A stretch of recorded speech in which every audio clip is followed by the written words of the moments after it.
Hey, you guys, Deb Horn here. We're very excited today to have Mike Anderson on this episode 4 of WBH Live. If you watched episode 3 with Travis, sure, you'll know that a little bit about Mike as Travis talked about him. And so we wanted to have Mike as the next episode. And so here we are. We also have his son, Zach, and I've got my business partner here, Mike Van Norden, in the room as well.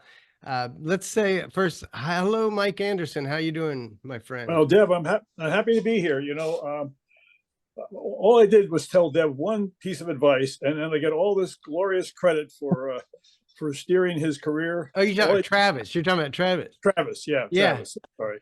And I said you got to buy rentals and keep them, and since that, apparently he's made a couple extra bucks, and he's crediting me with steering his career in the right direction, which was very fortunate. And I don't deserve any credit for that, but I'm getting it nevertheless. I told you, and most of the younger people won't get the reference, but there was a movie called The Graduate where the advice was plastics, and like get into plastics.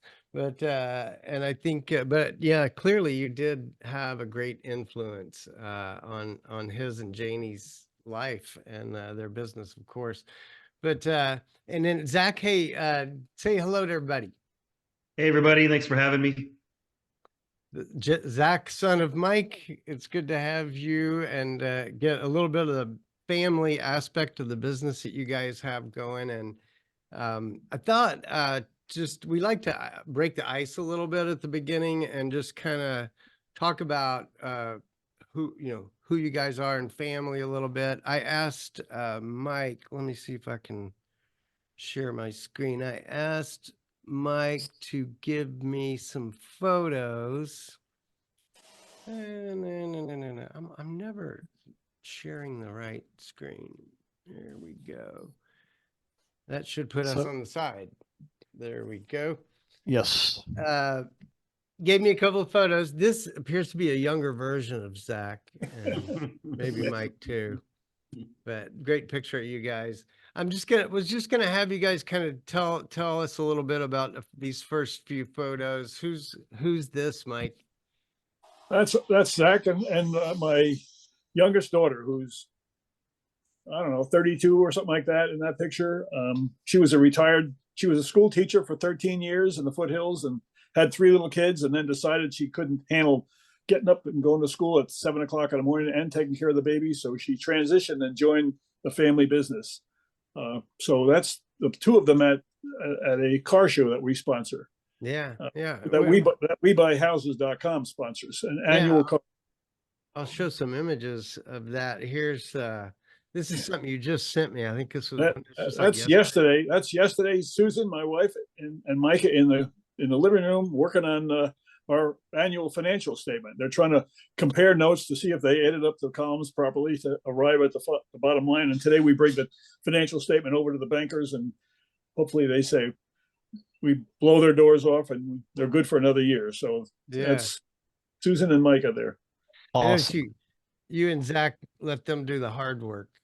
Well, y'all take all the glory. I don't do much hard work. Zach's my son, but he's been in the business for 25 years officially, and I can remember days when he was 10 years old and he went to the dump with me many times, cleaning out rental houses and fixing roofs and so forth. So more than just a son, he's a partner, and now he's kind of the leader of the business. I sit back and just collect the money. That's all I do. Yeah. Let's see, grandkids. There we go. There's my 3 grandsons up in Seattle as we got ready to go on a big fishing trip in Alaska. So on the left-hand side of the screen is the oldest grandson, Levi. That's Zach's boy. And on the right-hand side is Zach's other boy, Miles.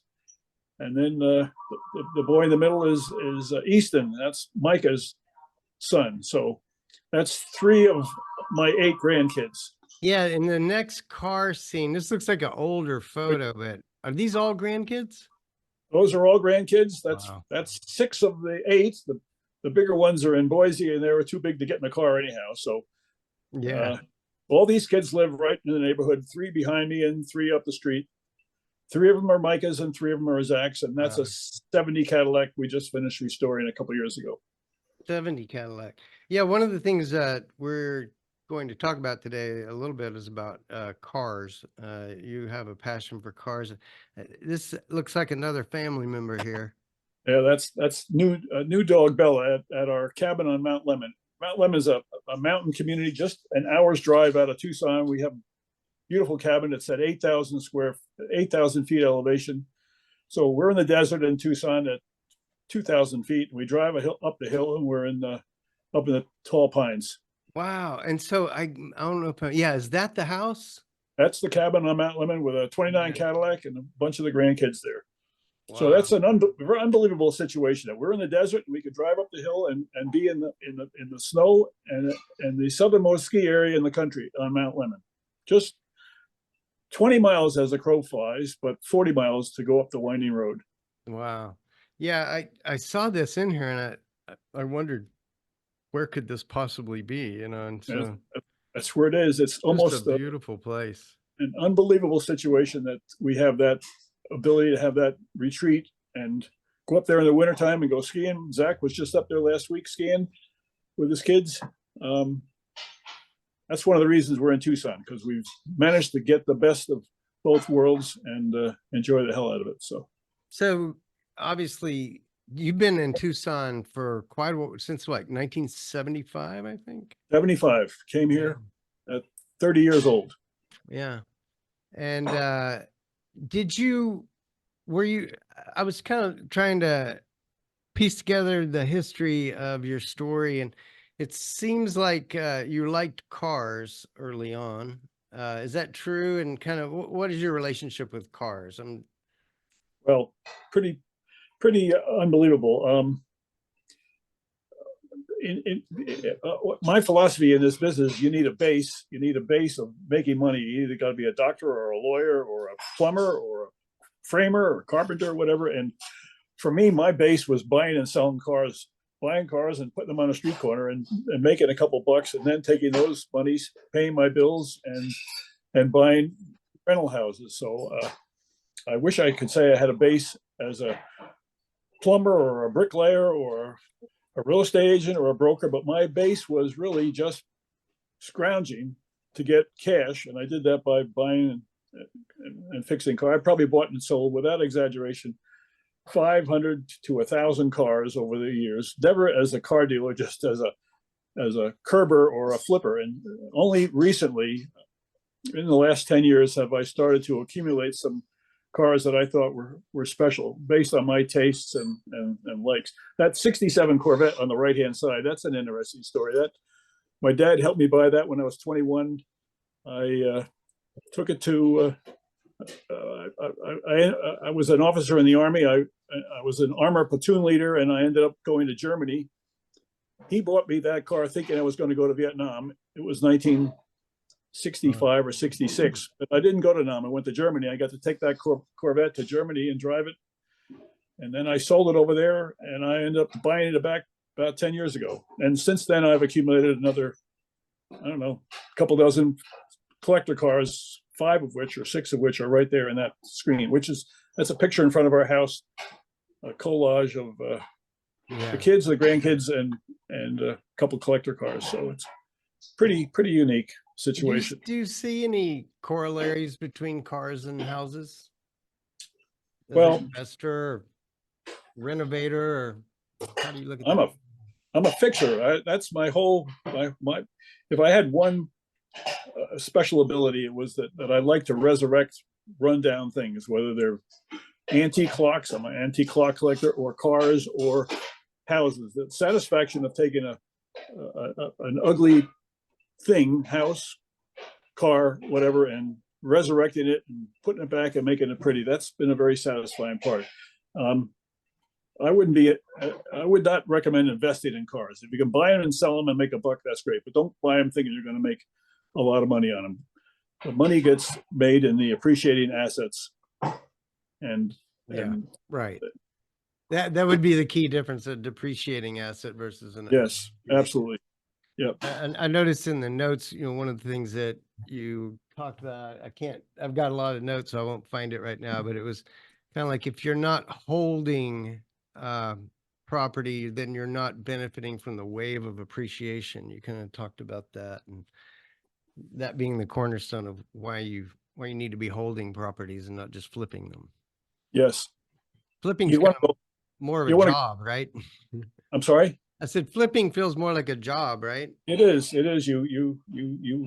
You make a short-term gain and you pay ordinary income on it and closing costs and commissions, and then you take that money and go and try and buy another deal, which you do, keep going. But you might as well be a car dealer or some other retail business. If you're not going to hold those assets for long-term appreciation, you're not going to get the benefit of. I mean, we're doing very well because we had a lot of debt, a lot of assets, and as inflation took over, which it's going to do in my mind dramatically. I mean, witness today that our inflation rate is now back up to 4% annual. It's phenomenal how the house is still worth the same, but the dollars, a $50,000 house is the same as a $50,000 house now, but your dollar's worth so much less, and now it's a $250,000 house. Yeah. 20 or 30 years. So you want to be on, you can buy gold and silver, but they don't pay rent or you want to buy something that income producing, and that's what houses or other real estate is what's going to provide you. Yeah. Before we jump fully into the talking about real estate, which is what we all want to do, I did want to give you just a moment to say a couple of things about Rotary. I know it's a very important thing in your life, the Rotary of Tucson, and that for many years now, you guys have been the title sponsor of their classic car show, which I think is coming up next week, if I'm not mistaken. That's Tell us a little bit about what is this Rotary thing? Why is it so important to you? okay. So I came to town and I didn't have any contacts, and somebody asked me to join Rotary. Rotary is a service organization. It's in 180 countries around the world. It's really a quite prestigious organization of do-gooders, basically, not business. You don't go and join Rotary for business. You join it to help solve world problems. One of our big things worldwide was to solve polio, and so Rotary is a service organization of men and women who are from all walks of life, usually business owners or doctors, lawyers, etc. You meet once a week.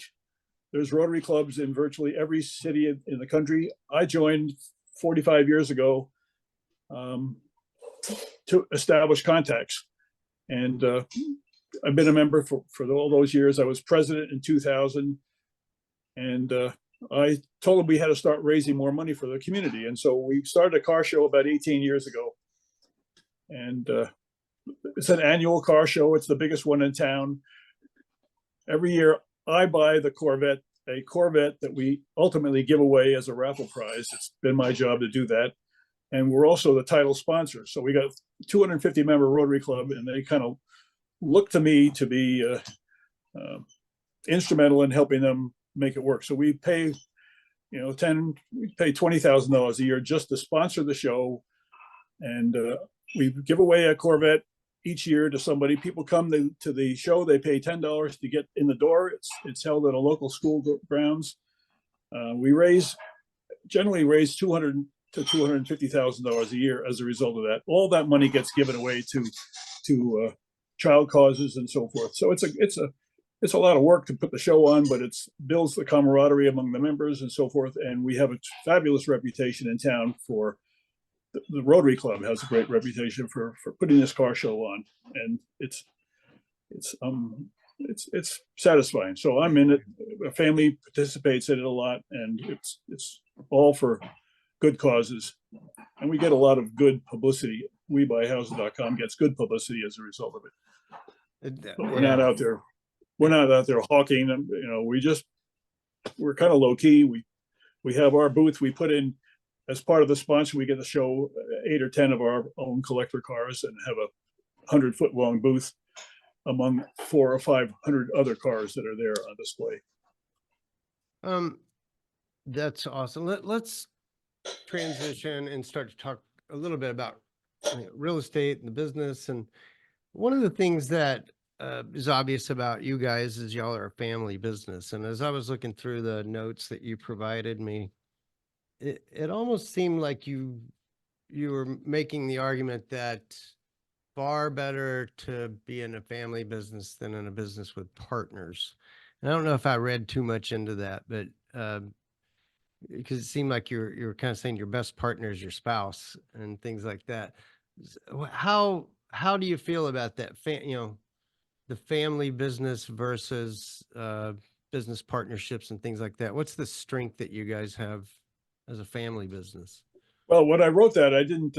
I wrote it knowing that members of We Buy Houses might be partners with each other. There may be 2 or 3 guys together. I'm just telling you what has worked beautifully for me, and one of the reasons we're probably successful. I had a committed wife who was willing to let me take the lead in doing whatever activities we did, starting out buying houses and joining the franchise, if you will. To me, that's the perfect scenario. If you have a supportive wife, and if you're profitable enough and you can bring your kids in, that's great. I'm sure Zach is probably planning on the next generation to have 1 or 2 of his children, maybe all of them, maybe not. Some of them might be doctors or lawyers or whatever. But I've had a couple partners early on, and I'd much rather be a borrower. I want to borrow. If a guy says, "Oh, I want to get involved in your business," let them. I want their money. I'll pay them a good interest, but I don't want them as partners. I don't want them steering the boat. I don't want them to tell me what to do.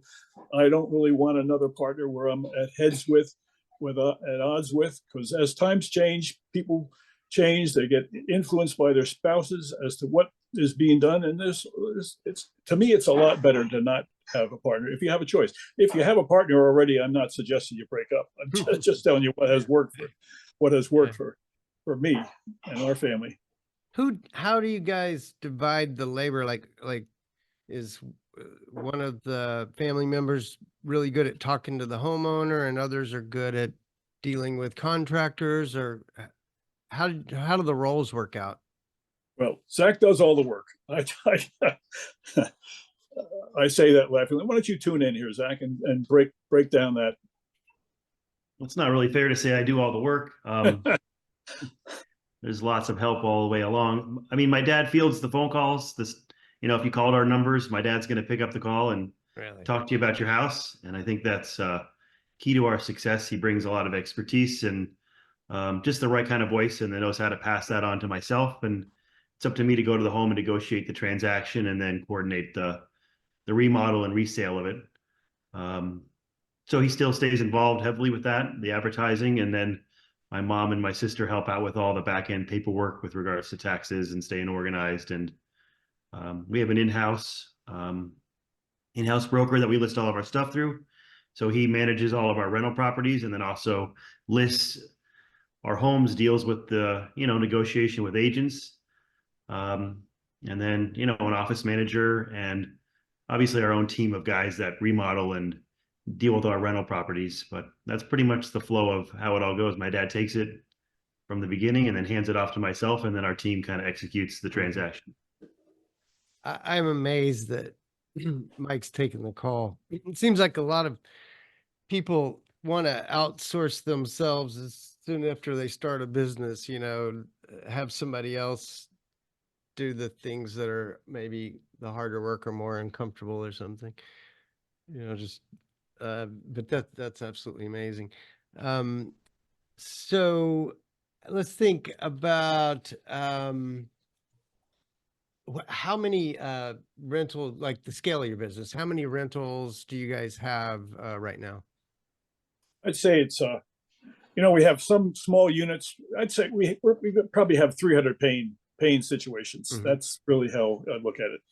The majority of them are houses, a couple of duplexes, a couple of raw land things, and so forth. That was always a goal for me. I would often wrote down my goals. I can remember starting out early where I would say I'd want to have a dozen paying situations, and that meant notes I would carry on houses I might have, et cetera. And then that graduated up. I wanted to get to be 100 paying situations. Then it was 200 paying situations. Now You know, I'm at 79 years old.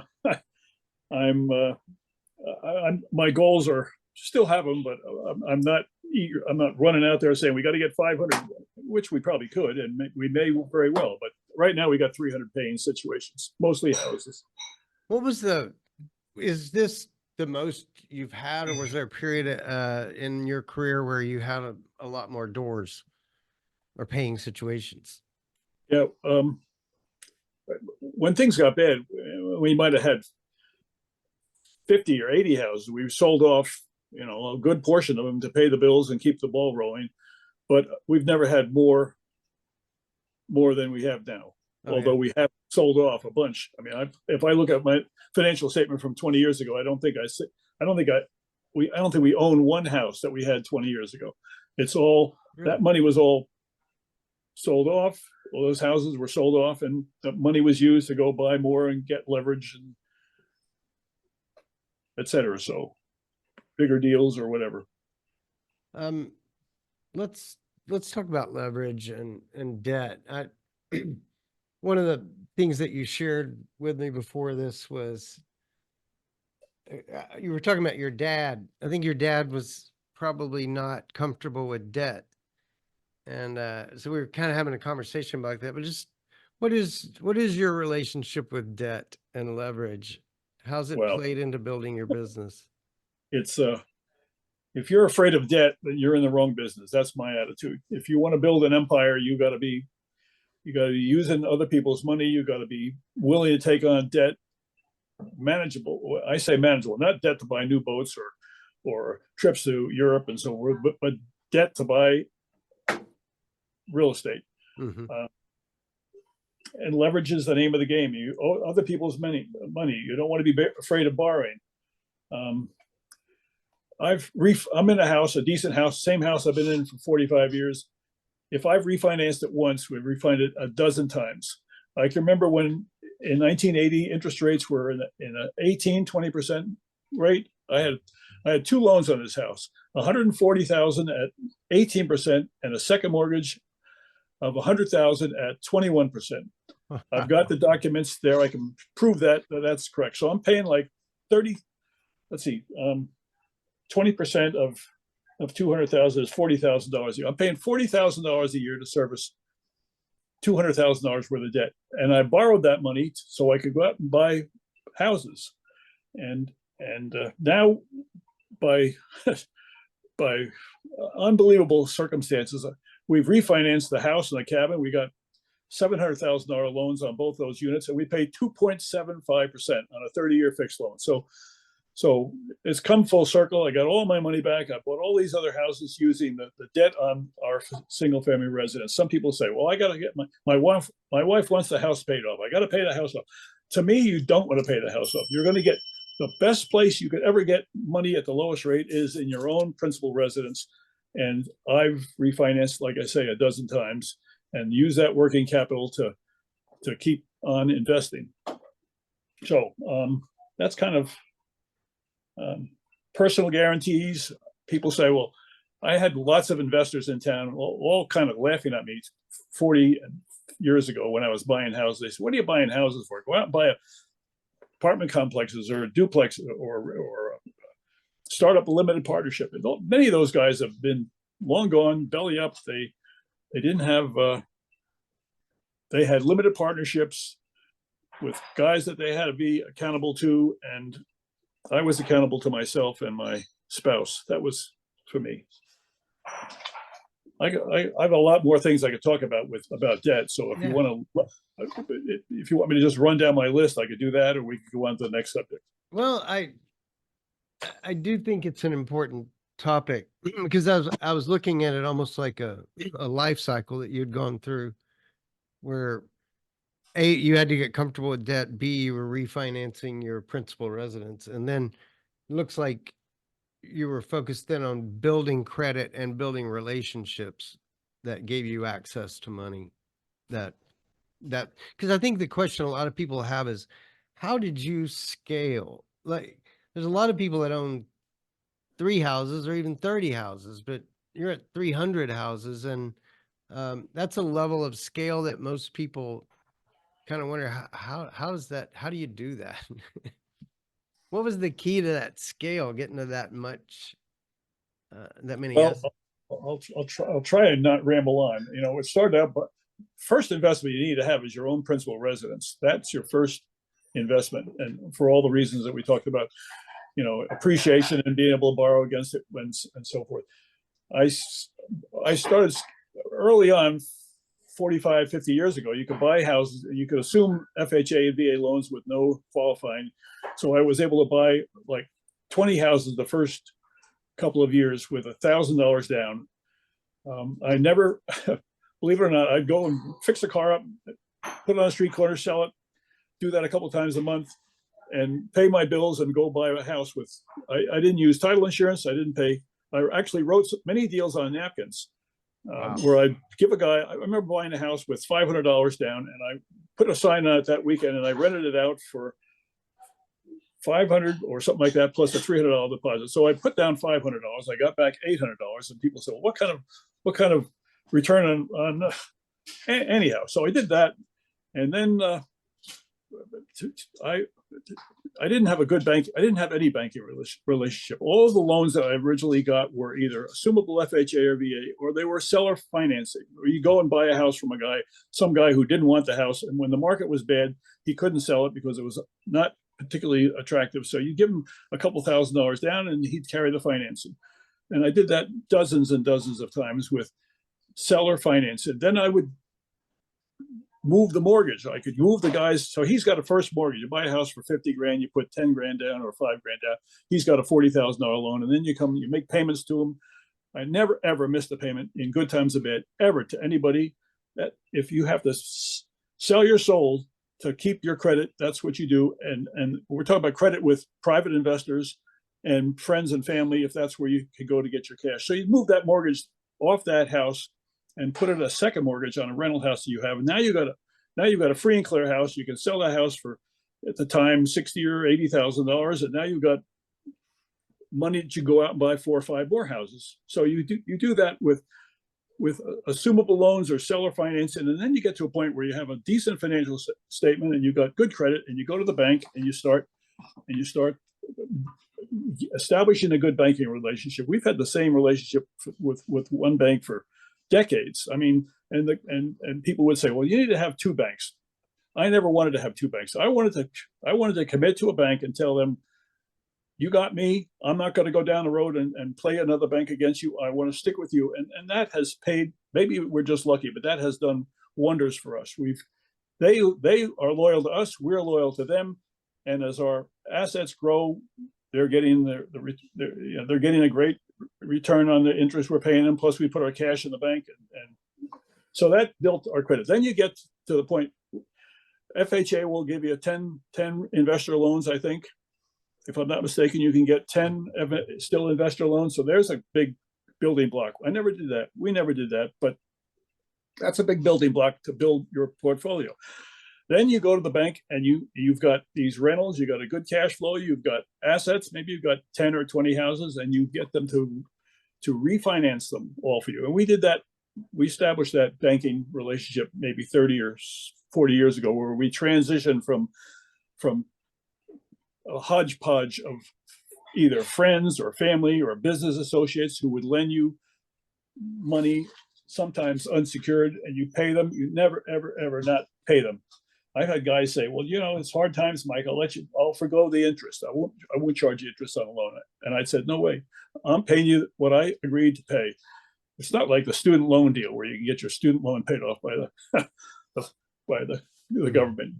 Anyhow, so now you go to the banks and now you start these tranches. A tranche is simply a cluster of houses that you get maybe 5 or 10 year, 30-year amortization or 20-year amortization with a 5 or 10 year call. And we did that for decades. And only recently, in the last half a dozen years, did Zach negotiate with a friend, and we ended up with 30-year financing on a couple hundred houses, or at least 150 houses. We did that. And we ended up with 5% rates for 30 years, fully amortized.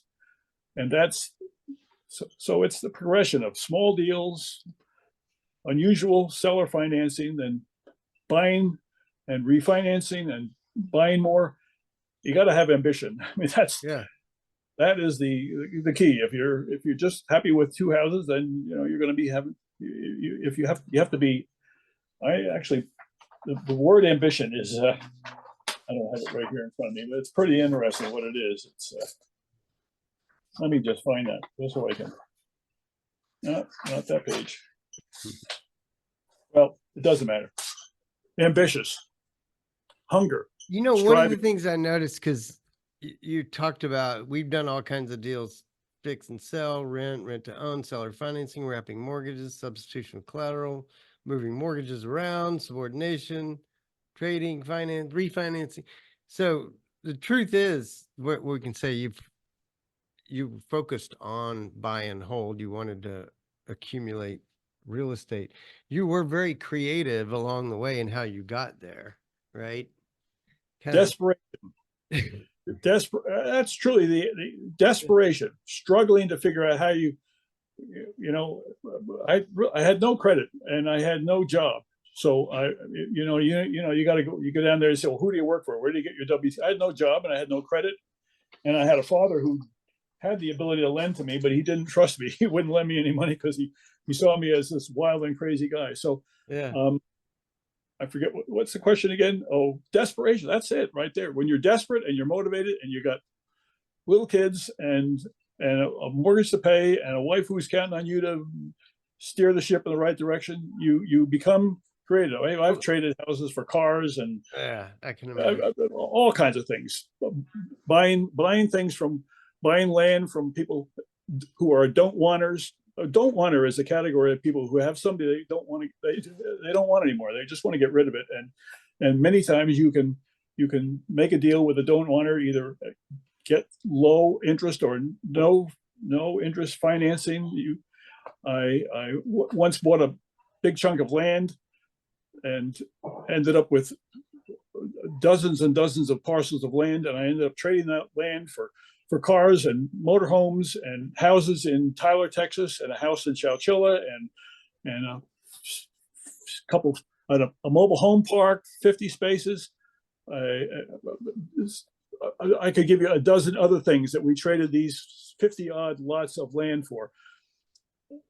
People that didn't want their rundown mobile home park or their old motorhome or their house in Tyler, Texas that they inherited, or their house in Chowchilla, California.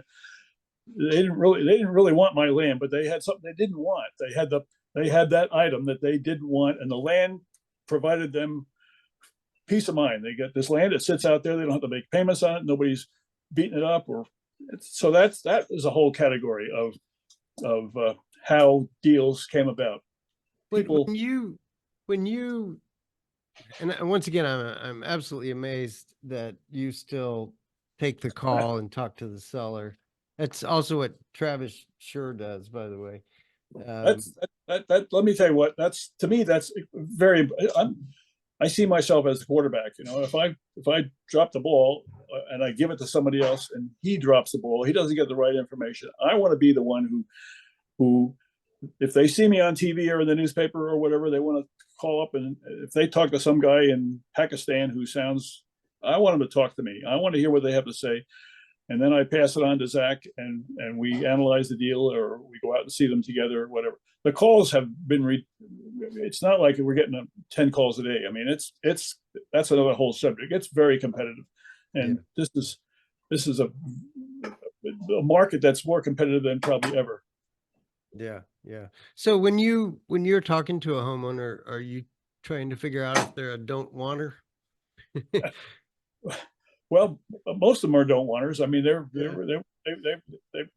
they may be a don't wanter and they want every possible dollar they can get for it, and they're not just talking to us. They're talking to others. The way things are right now, they're talking to everybody, and you got to be either got to be there at the right time or with the highest offer or whatever. So our terms of buying have been.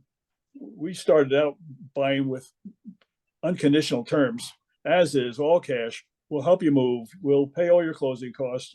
We'll let you stay in the house for a while after you've closed. We'll rent it back to you if need be. You don't clean it up. no termite inspection, no nothing. We go out there, we make an offer right there. We don't come back and measure and all that stuff. We don't suffer analysis paralysis. Mm-hmm. We're decisive, and the contract we use is our own super simple 2-page contract. Spells all those terms out. We pay all closing costs. We take it as is. You choose a selling date, etc. So, but despite all those terms, which were unique 10, 20 years ago, that's pretty much what other people are doing. It's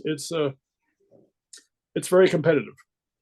So in that competitive environment, how do you guys get sellers to call you? What kind of marketing or lead generation are you doing? All right, we got a long list. Zach, why don't you tune in now? I mean, recently it's been a lot of relationship-based transactions. Agents that know us, people that know us, do a lot of still doing wholesalers reaching out.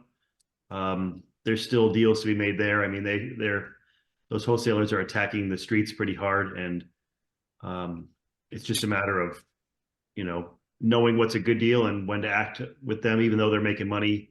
We're still able to find profit in that. We continue to advertise with mailings, TV advertising, just print advertising as well. We remain in the yellow pages. We remain in the paper. The good old fashioned ways, looking for the people that are not talking to as many people. If they're calling you based off of a yellow page ad or off of a newspaper ad or off of a letters are usually, you have more competition, but if they're calling you out of those couple sources, they're less people to deal with as far as, they're not talking to other investors. So, we dabbled in the Egyptian callers and Facebook advertising and things like that. That wasn't really as successful as we had hoped, but our tried and true stuff, which is mainly relationship based and also traditional advertising, has worked well. It seems like you guys have done well exploiting the WeBuyHouses.com brand. Y'all have had it for 9 years there, and your dad's been doing this for 50 years. So I'm impressed that we could contribute in some way to such a well-established business. How do you feel like that the WeBuyHouses.com brand has helped you guys?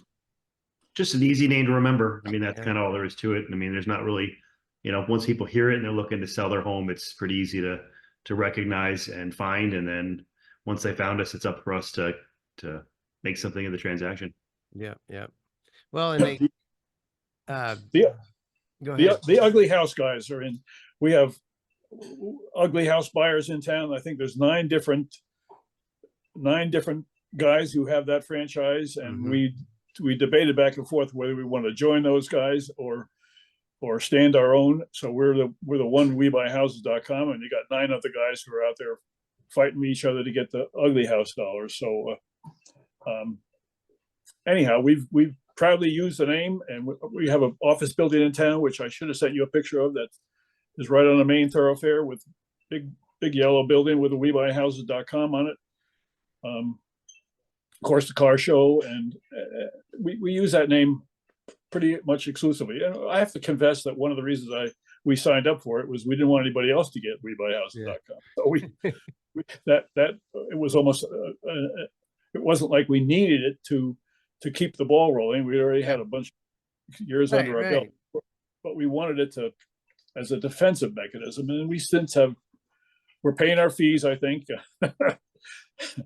You're in good standing. Yes. For many years now. Jesse Watson joined, by the way. Jesse's in Shreveport, and he was at the 2015 meeting at the Gaylord too. So if you remember Jesse. So just kind of thinking about over 50 years, you have seen a number of boom and bust cycles in real estate. And so one of the questions is, were you always buying houses, or were there periods of time? It sounds like there might've been periods of time where you actually were selling them. And then the question that on people's mind is this a good time to be in real estate? So what do you think about the boom and bust cycles? How did they affect you in the last 50 years? Well, I keep thinking about when the booms occurred and when the busts occurred, and I've kind of lost track of the cycles. But I can give you a couple of examples. In the 80s, I think it was. I'm in Tucson. You think, well, this guy's in Tucson. That's a great place to be invested. I don't think we had any appreciation at all. We didn't have any. A $50,000 house was worth the same, and I may be wrong in my decades, in 1980 as it was at the end of the 80s. It was flat. There was no appreciation, but interest rates were way up. It's the money's was made in the coasts, in my mind. If you lived in Southern California or in Florida or whatever, that would be a place where you probably had constant appreciation. When we had, I think it was 88, we had a big collapse in market. We had a couple hundred houses at that time. Every single house lost almost all of its equity. I mean, we were probably leveraged 50%, and somehow I got probably leveraged 50%, and I'll bet we lost, like $50,000 on every house, and we probably had 100 houses. As an example, we probably lost $5 million in net worth. And the banks came to us and said, we think we want to call your loans. And we said, look, we're making our payments. We have made our payments. And anyhow, we went through a big long thing, and it turned out that they never pulled our loans, even though our competitors, one of the We Buy House guys, one of the ugly house guys went BK and gave all the loans back, and they were dealing with the same bank that we were. And we didn't, because of the banking relationship, because of our good credit, because of our relationship, we were able to, I'm trying to get somebody off my screen right now. Okay. So, and then that was the bad side. And then the good side is now you got the portfolio that we have, and in recent years, everybody knows what's happened to these houses. They've gone through the roof. We thought that COVID was going to be a devastating thing. We braced for it. We thought, oh my God, we're not going to be able to sell our houses. Our renters are not going to be able to pay. And the exact opposite occurred. And that certainly had to be a once in a lifetime experience where values went through the roof, rents went up, and you're sitting on all this portfolio, and we got the low interest rate financing. So all those three combinations: rents going up, values going up, interest rates going down. It was a bizarre and unbelievable situation that greatly enhanced our bottom line. Mm-hmm. And surprisingly, and maybe not even surprisingly, those conditions are still. I don't see prices coming down. The cost of the hurdles to build a house, the labor, the materials, the land, the permits, the onerous of government hurdles that they put on you, all that is going to, if you have an existing house, sit on it. If you can refinance and get 7% mortgage, buy that. 7% was a fabulous rate 20 years ago. That's the norm.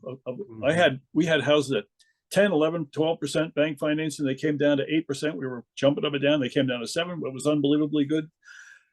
Forget the 2s and 3s. I don't think they're ever going to happen with the deficits that we have in our country and the cost of living and so forth. So I'm a holder. I think we should, and we're buyers. We're buyers, and we got a bunch of free and clear houses. Zach says we're probably going to get ready to refinance. So I say buy and hold. Yeah. Whatever you buy now, if you put 30-year loans on it, if you're 40 years old, it'll be free and clear when you're 70. And you really should look that length. You should be thinking about building your own legacy and your own empire. And houses are like kids. You take care of them when they're little, and at the end of time, or when you're ready to retire, they'll take care of you. That's one way to look at it. You got to nurse them. You got to mess with the tenants. You got to fix them. Just take care of them, and then refinance them. Get tax-free cash out. Raise your rents. Pay your loans down. It's really a magical thing. Do you think it's hard to find houses right now because interest rates went up and now people are locked in their houses? Or do you feel like the houses we buy aren't really subject to that type? The situations that we typically buy in aren't necessarily interest rate sensitive. Do you think that's true? Like an inherited house, do they really care about the interest rate if they want to sell an inherited house, you know? No, we just bought well, the answer is there's fewer houses on the market, obviously, because people who have those low interest rates, they're not going to, the house may be too big for them or maybe too small for them, but they're keeping it because they got that 3, 4, 2% mortgage rate, and they're not going to go out and buy one at 7 or 8%. So that has reduced the number of properties available for sale. When it comes to inherited or those few people, well, inherited, there, if you can tackle those people, we bought $1 million house. We don't buy $1 million houses usually. We bought one 6 months ago. It was a beautiful house sitting on a hilltop. I gave you the email or the address, and fortunately, last week we put it in escrow. We spent a couple $100,000 making it really nice and put it on the market for 1.89 and got a buyer at 1.7, which we're happy to take, and we hope they close at the end of the month. Today or a couple days ago, we made a deal to buy a house, a mobile home, for $40,000. We're trying to get that guy on the phone today to get him to go to closing. So our sweet spot's probably $200,000 houses, certainly not $1 million houses, but we're not afraid to go out and buy dirt cheap houses. My attitude is there's a buyer for every level of house, and somebody made a point that at a previous meeting that he would not go in the war zone, and maybe we don't have a war zone here. We just have a lot of smorgasbord of very expensive houses and very cheap houses, but I think there's a buyer for every single one of them. Yeah, that seemed to be one of the things that Travis said in the last episode, because I was kind of trying to pin him down, like who's selling their houses for cash, and he's like, everybody's selling their house for cash. Yeah, and I do think I didn't have that Zillow listing ready to pull up, and it would have taken too much time at this point now, but yeah, you had that property on Hawks Nest Place in Tucson that was kind of like Travis's deal, where it wasn't your typical deal, and sounded like you ended up making about $500,000 on a flip, which is pretty unusual in the business, I would bet. It's very unusual for us. We're usually happy to make $20,000, $30,000, $40,000, occasional more, but I don't want to mislead anybody into thinking that's the norm here. It's not the norm. It's a aberration, but it's from an inherited person. That's the key. We met the family there. It's a beautiful house. They all just said, well, they all didn't want it. I mean, that's the category. They were don't wanters. We sat in the living room with that house 6 months ago, and they all hemmed and hawed. And they said, we don't want all this furniture in here. We don't want to mess with it. We came from out of town, different places, and they wanted to just have it taken care of. And we showed them that we had the ability to pay cash for it. And I happen to have met the guy one time on Mount Lemon where we have the cabin, and he said, all right, well, we're going to take your offer. So actually we were nervous. Zach may not have been nervous, but I was nervous that we were biting off more than we should be, but so far it's turned out quite well. Yeah, that's awesome. As you think about, I'm going to start kind of winding it down, and then we'll see if anybody else has a question for you, Mike.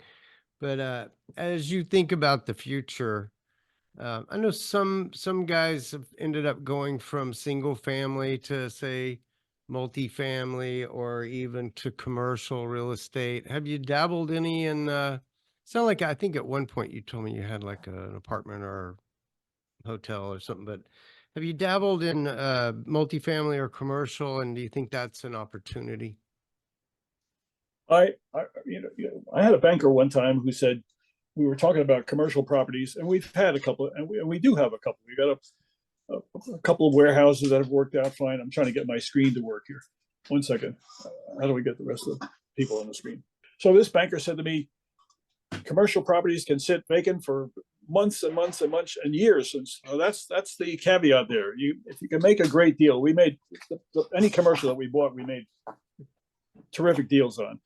But if you want to go out and start buying those things, and at least in Tucson, we're got a booming town here. And you go buy these buildings that have been vacant for decades. Walgreens closes up, and the single user buildings. Once you lose that tenant, if somebody moves out of your house, you renovate it, you put it back on the market, you sell it, you refinance it, you trade it.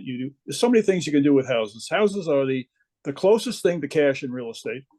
And that's the beauty of them. And that's what drew me to them originally. Certainly take a big apartment complex and have a little fire in there, or have it turn into a drug house, or have it get a bad reputation. And it can affect the entire complex. Mm-hmm. If you got a bad house, you put a fence around it, or you get the houses give you the ultimate amount of flexibility. That's what the drawing interest has been for us. You can do anything you want with them. Yeah, they're the most liquid of all investments in terms of real estate. Awesome. I want to respect your time. I was thinking of a good ending question that's open-ended, and if this isn't a good question, we'll skip it. But it was kind of the what advice would you give to someone who's maybe not new in the business, and the people that we in our group are not new to real estate. Everybody that joins We Buy Houses has been doing it for a while, kind of like you guys. But what is your advice to the other folks in We Buy Houses, or just investors in general who are kind of in the early in their career? What are 2 or 3 things that you think are the pillars of your success or your philosophy? I made a list of favorite sayings and investment rules, and there's 17 items on there, and I could just rattle right through them. And some of them will be repetitive. And they certainly these are what applied in my mind to us. No partners. Make your spouse your partner. Be a borrower, not a partner.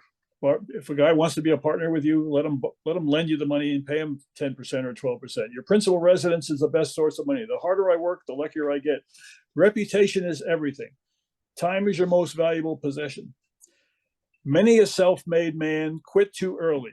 Think about that one right there. I've got friends, all kinds of different professions. They thought, well, I got $5 million. I don't need to work anymore. And now whatever they have is diminished in value, and they feel less comfortable about themselves going forwards. So I'm a perfect example of an old fart who hasn't got the smarts enough to quit. I'm still not going to quit yet. Don't be afraid to get your hands dirty. I remember when we bought these old dump trucks from the city of Tucson, international dump trucks with over 1 million miles on them. I went down and bought one for $1,500, and the second one a couple of years later for another $1,500. And then I would go to the dump. I wanted to be the one, not just take the calls, but go around to the different properties and drive this dump truck, because I couldn't trust anybody else to drive it because it was so undependable. And I'd go around from fix-up house to fix-up house. We'd throw all the trash in the dump truck. I'd take it to the dump myself, because I didn't want to have, it was dangerous to drive. I remember going to Rotary, having my suit on, coming out of Rotary, taking off my suit, putting on my dungarees, going down to take the dump truck to the dump. So another quick story. I don't know if we have another couple minutes or not. Yeah, I remember I'm driving this dump truck down a main road in Tucson, and I've got a couple of $1 million net worth, and I live in a nice house, and I got a big project in Skyline Country Club, and a bunch of kids are next to me, and I got this beat up old dump truck, and they're looking at me and they're going, loser, loser, sticking their finger at me and laughing at me. And I thought to myself, well, these guys are going to be renting from me. They don't have any idea who they're talking to. So that's one of my favorite stories. When we had no, so we're in the town, and some of the houses that we were putting for sale were maybe 5 or 10 miles away. And I would go out on Saturday morning. Zach and I would go out. We put signs on street corners to get people to go to these houses. This is before we didn't want to pay any real estate commissions. We're trying to scrounge for every dollar. So we'd go and put the signs on these houses with flyers, and we'd leave the houses open. So the house is wide open all day Saturday with a flyer there, and that saved us. That saved me getting in the car, driving down there, and showing it to somebody and unlocking the door. I just took that risk, and it made life a lot easier. 7% is normal interest rates. Borrow that money, buy those investment properties, keep those investment. Tenants are customers. That's another line. Now we got all these people. Look at that tenant as a customer, and even not as it may be a pain in the ass, but still look at them as a customer and try to keep them happy. Your rental houses are like your kids. They take care of them now. They'll take care of you later. Find your niche. There's so many different ways to go in real estate. You've got to find that right niche. Is it going to be apartments? Is it going to be just fix and sell, fix and sell, fix and sell? Or is it going to be fix and keep? Are you going to carry the financing? Choose your ruts wisely. You're going to be in them a long time. That's really, it doesn't matter what, if you're going to be a dentist, you're going to be looking in people's mouths for the rest of your life. That's your rut. It doesn't mean it's negative, but you've got all these opportunities to do things in life. Pick whatever you do. Get that. My rut is, you heard all about my rut is. This is my rut. Was it a wise thing or not? Whatever it is, I'm in it, and I'm staying in it for the rest of my life. So pick that rut, whether it's where you're going to live or who you're going to marry or or what you're going to do with your career. Choose that rut wisely, because you're going to be in it for a long time. When we sell houses, we almost always do every repair that the seller requests. We don't want to say, well, we'll do this, but we won't do that. We almost always do everything to keep that deal together. And because if you don't do it for that guy, you're going to have to do it for the next guy, or you're going to have to take a big hit in the sales price. That's a rule that we've abided by. When we have rental houses, we don't have houses with pools. No pools. Pools are a liability. They're an extra cost for the tenant or you. I could give you a bunch more, but that's. Yeah. Well, one of the things that we talked about, and I think we will explore, is having a meeting in Tucson for We Buy Houses crew, and we wouldn't put too much burden on you. We would just come to your city, and then we would want to see your location and meet your family and all that kind of stuff. But I think it'd be awesome if we could come to Tucson in the very near. Well, Zach's in the middle of building a multi-million-dollar house, and it will probably be done by early next year. And maybe he'd be willing to put everybody up, and he could stay there. Zach, what do you say? There we go. I guess so. Zach, do you Football have into a couple of bedrooms. do you have any closing thought? I'm gonna basically, I want to see if anybody has any questions for you guys, but I'm kind of winding it down. After the hour that we just spent together, any kind of closing thoughts that you have? You know, real estate's just been a long-term play for us. You know, anybody that wants to come in and think it's a couple-year plan, you can ride whatever market you're in, but there's going to be a shift that will probably occur that will make it so you know, your decisions that you made weren't that great. If you're in real estate for the long term, it's a great, you know, as far as job security, as far as, you know, being rewarding, as far as it's been a lucrative, good long-term play for our family. And I think that anytime you get into it, whether it's now or, you know, in the future, if you can find a way to make money and stick with it, it's a great play. How old are you, Zach? I'm 78, 48, almost 48. So basically the business in your life, about the same, 50 years. Yeah. So you've been in this your whole life. I mean, I can remember doing it when I was a teenager and even before then. So yeah, it's all I've been exposed to since I've been around. With one of the best teachers and mentors. Mike, do you have any mentors or anybody that's influenced you in your life? That's one of the questions I ask people and often find they don't, but. You know, I had a couple of guys who I remember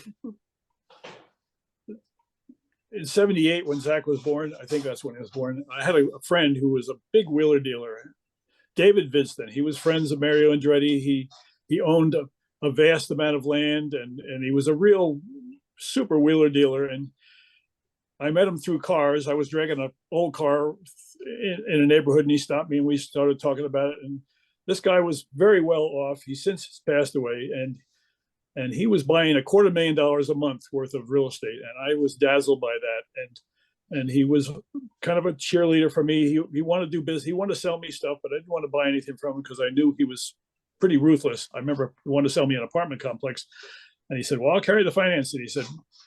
I said, "Well, for how long?" He says, "Well, 2 years." And I said, "Well, what about after that?" He said, "Well, then you got to worry about it yourself." And he was ready to foreclose on me. So anyhow, I've had a couple of mentors. I wish I could say I had a father that was a mentor, but he was more of a doing what I did 50 years ago. There was nobody buying houses, so I didn't have a house buying mentor. Or it was a very.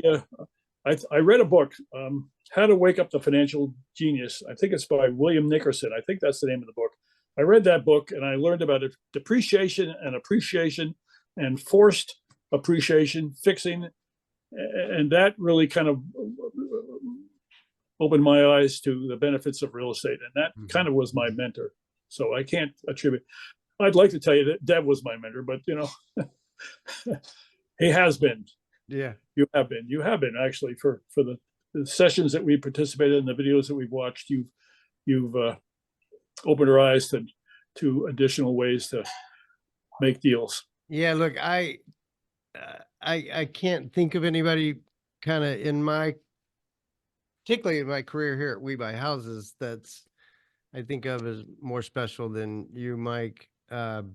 It's been, not only the fact that kind of Travis, as you know, as we talked about, attributes your simple advice to changing his life. Well, anybody could give that advice, but he saw your success and was like, I want that. And your advice came with a lot of weight to him. And so he took it, and it changed his life. So I think that's how, I feel very, very lucky to have you on our team and in our family, and to be a part of this thing that we've built for 10 years, that most of it you've been with us now. So it's just been a great pleasure. I do wonder, is there anyone that joined us today that has a question for Mike before we wrap? No pressure. We covered a lot of ground. Hey, I've Hey, Igor. hey, so this was awesome. Dev, thanks for doing it. Mike, really great hearing the nuggets of wisdom. I've got tons of questions. I don't know if we have time for all of them, but I've got one, maybe simple one.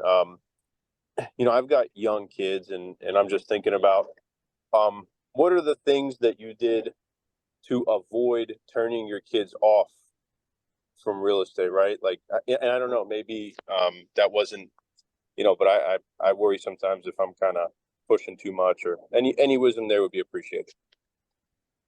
Well, our kids, I'm a workaholic. My father was a workaholic. I made every time we had a house to work on, this is early days, those kids would go with us. We'd go clean up yards. We'd go to the dump together. And then we go out and have dinner together, and they'd get the satisfaction that I did, even at a young age, of putting in a brick patio, or going to the dump, or going and cleaning up a house and getting ready, scrubbing the windows for the final step. So I tried hard I didn't just try hard. Those Zach and his sister and his older sister all came and worked and helped on these houses, and then they got the satisfaction of doing that, and we always ended up going to dinner or doing something special at the end of the day. So that kind of made the house, and then they'd see the house when it was all done. We've actually taken the grandkids out.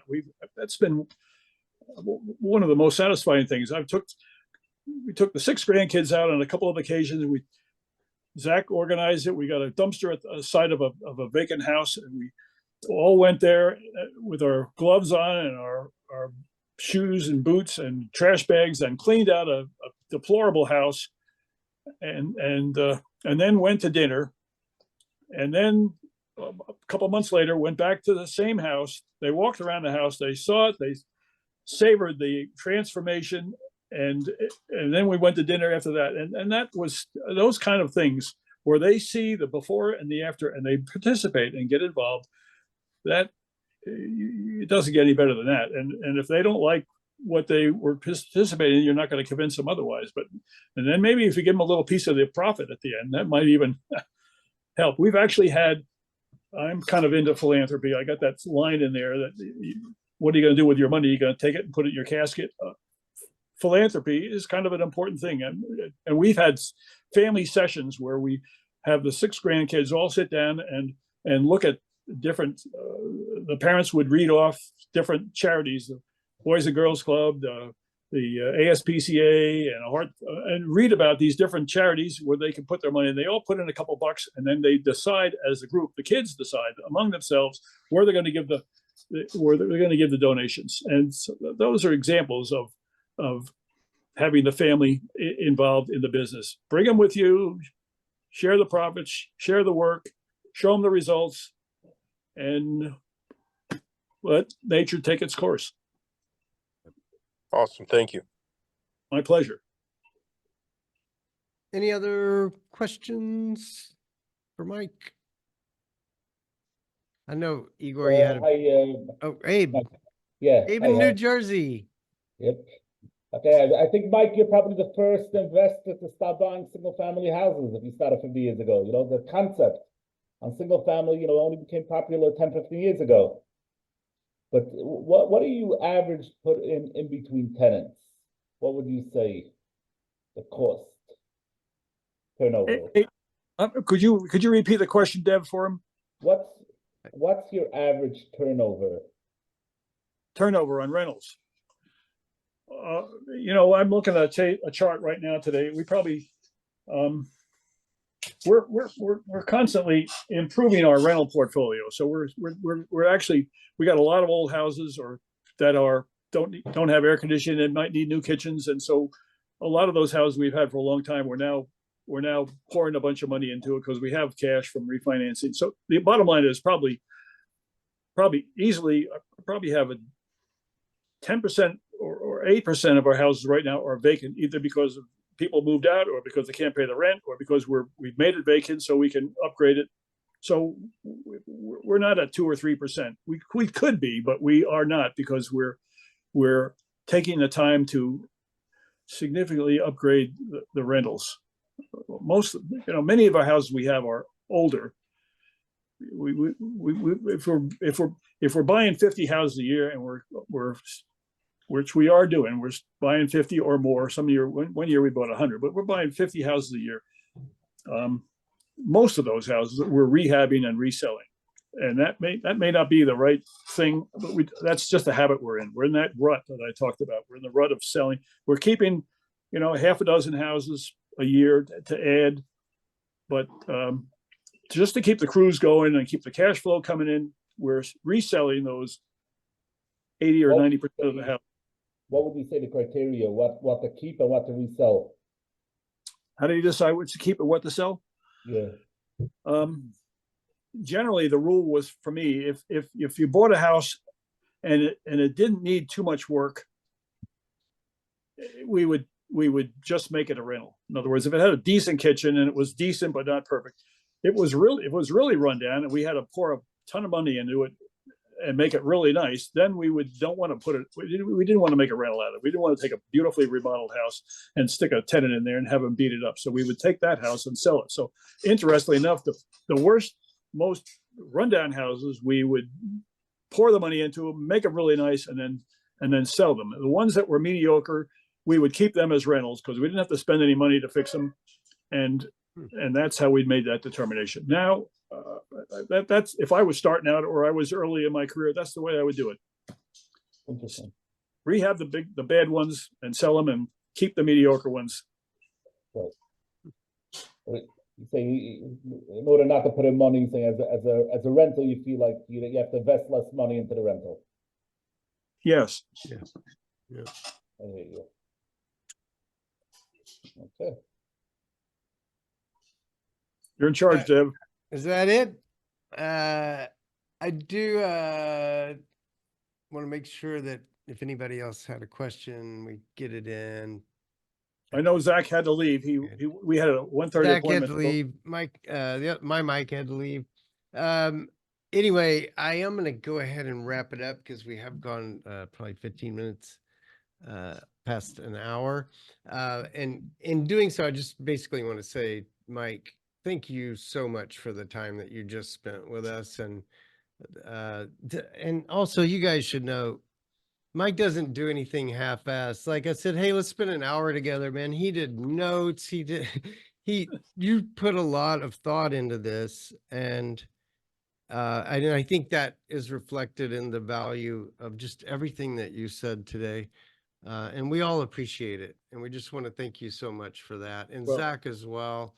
And just giving us a glimpse inside your business and your family. It's just been very special. So we thank you for the time. And I look forward to sharing this video with everybody so that they can get to know you better and learn from you. And so but Well- we want to spend some more time with you, maybe in Tucson. So we'll work on that next. I do have in my closing, I do have 2 things I want to say real quick. Coming back over to here. For people that are not in We Buy Houses, we do open up the live meetings. You got to reach out to us and register. You just email us at live@webuyhouses.com, and professional investors around the country can join us. And then if you want to know more about webuyhouses.com, Mike Van Norden is our guy to talk to, and he's just Mike at webuyhouses.com. By the way, Mike Anderson is Mike A at webuyhouses.com. And so he's that's his email. Is there any other thoughts, Mike, about if somebody would like to follow up with you? Do you want to share any contact info, or just have them reach out to me and I'll forward questions to you? Sure, that would be. I just want to tell you how much I'm honored to have done this with you, and I know my story is a little bit unique, but I can almost promise anybody who is determined they're going to do great in this business. It's nice to be able to share your story with a group, and you're doing a good job running the franchise as it would be. I know it's not a franchise, but Yeah. thank you for having me and taking the time to get me lined up and talking me into doing it, et cetera, et cetera. Yeah. So All right, I'm my on it. friend. Well, I'll let you go. I know you're a busy man. You still have a lot to do, so I'm going to let you go. And we wish you the best. And we'll be talking to you soon. Thanks, Deb. Bye-bye. Any house, any condition, we buy.